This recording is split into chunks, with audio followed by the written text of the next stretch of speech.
Danny Flexen here for Seconds Out with British heavyweight champion, of course, Daniel Dubois. Daniel, you look incredibly sharp today. What's with the tailoring? Where did you get it? It was just a new look. It's the business. I'm a businessman in the ring, so I feel this approach, approach and suit, it suits me to the full. I'm a businessman, and that's what I'm in this industry for. Shout out to the designer who is responsible for this. Well, yes, just only the other day, about 2 days ago, we went out of Savile Row and we picked, I think, William Hunt. So shout out to them. It's a nice piece as well. So I'll be coming back again for some more. Now we're here to announce your next fight, which is for the vacant Commonwealth title, to add to your collection, growing collection, quickly growing, against Ebenezer Tete. Before we talk about him, the tagline for the event is "Every belt." As you can see, if you didn't already know, every belt. Does that put you under a bit of pressure now? Because if you wanted to go in a different direction after this, you're kind of being forced now to go and collect each belt as it comes. No pressure. I'm the one in the ring fighting, so I make the final call, and my dad and my team, we sit down and we'll have a talk and see what's next. So it's no pressure at all. It's my business, and I'm ready for whatever comes next. How much do you know about Tete? Have you been able to watch any footage of him so far? Literally just when I seen this name today, Tete, and just right now I've just figured I'll be fighting him. So right now he's on paper, I'm fighting him next. So we're gonna see and have a further look into who he is and what he brings to the table. But yes, it's interesting. Well, allow me to tell you a bit about him, as you haven't seen much of him. I'm not an expert either, but until a couple of years ago, he was fighting at light heavyweight and then cruiserweight. He's only recently stepped up to full heavyweight, so he's going to be a smaller guy than you're used to fighting, perhaps. What sort of challenges does that bring? Because obviously you've sparred much smaller guys before. What different challenges does that bring? Size-wise, it could put him in possibly a disadvantage, but the smaller guys, they usually bring speed. I believe I'm just as fast as any middleweight or any of the fastest guys. I match them. So really, I'm all just, right now we're gonna start training camp in a few weeks. So once I get my head down to it and really focus on the job, I'll be ready on the fight night. He also appears quite kind of wild, a big swinger, not the most technically refined, but certainly dangerous. I think he's got 16 knockouts in 19 wins. How do you have to approach that? Because you had that shootout not too long ago, which you dealt with quite well. What did you learn from that in terms of these kind of wild, raw kind of guys? Just straight down the middle, and really just time my punches well, and just do what I do good, and make sure I'm on my A game. Mentally, is the approach different from this than it is for a fight like Daniel Dubois, which was built up heavily and was a domestic rivalry? Against Nathan, I mean. Yeah, is this different from how... Oh, sorry, did I say Dubois? Yeah, against Nathan Gorman. You weren't fighting yourself against Nathan Gorman, yeah.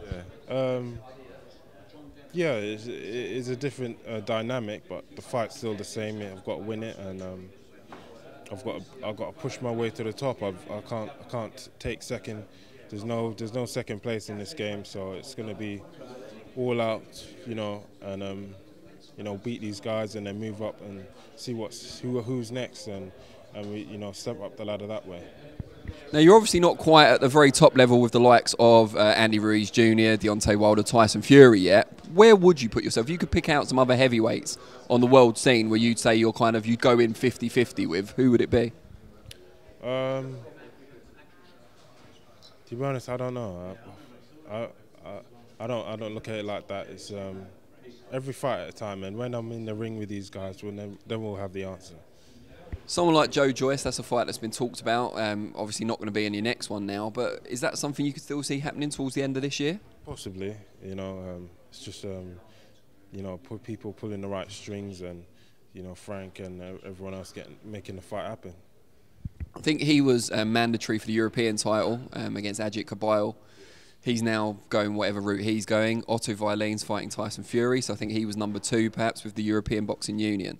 So could you see yourself getting into that position for the European title perhaps, as you said, every belt? Yeah, possibly. It's all sort of played for, so I think just wait, down the line it could happen. What are the kind of boxes that you want to tick? So when you were growing up as an amateur, you wanted to get into pro boxing. What were the things you wanted to achieve? Well, as a kid, you have many different ideas about what professional boxing is going to be like and how great it is and all that. But when you're in it, you realise it's just a business, and you've got to win your fights to get to the next level, and obviously train hard and dedicate your life. And it's just really all about you and how far you want to go, and how far you want to push yourself. So I'm staying with that and making sure I'm just test myself 100%, and everyone around me just has to give 100%. And how will you define success when it's all said and done? And obviously you've got a long, long way to go, but when it is all said and done, what will you look back on and say, I've succeeded? What is it you want to achieve? Definitely be able to look after everyone in my family, my immediate, my family, and just be able to put everyone, in a good place and say I did my best for everyone. And just last question before I let you go. Who, in your opinion, right now, is the best heavyweight in the world? Me. Apart from you? Well, there's plenty to play for. I think the top is sort of evening up. Everyone's got a split of the pie. Until there's one name and one undisputed champion, then I can't say. All right, who's your favourite to watch then? I like watching them all. All the big boys. You never get pinned down. No.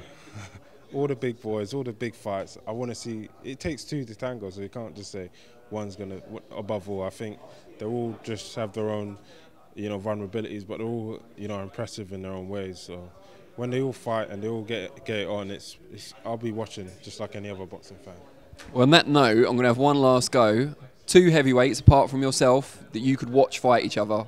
Any fight in the world, what would you watch? Whoever the promoters make, whatever the fighters want. Yeah, none in particular. I don't.